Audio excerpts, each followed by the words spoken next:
Hi, today I'm going to be telling you about how Temu recently just got into a lot of trouble with the US government.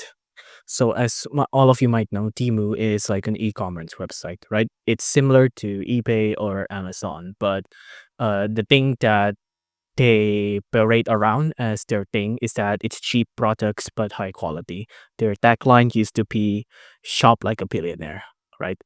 But the thing is, all of these items are cheap for a reason.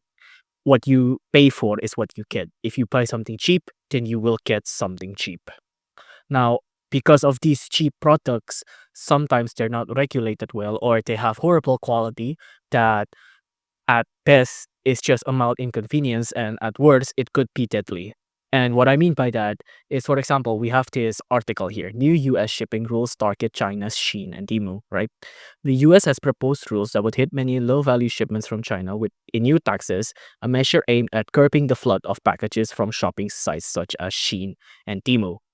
Now, this happened because US regulators want to investigate Shein and Temu over deadly baby products, right?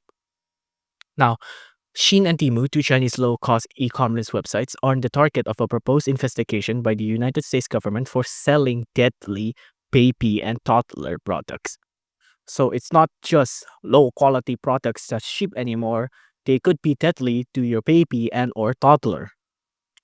Now there is an article again about how the U.S. is cracking down on cheap Chinese good loved by American shoppers, right?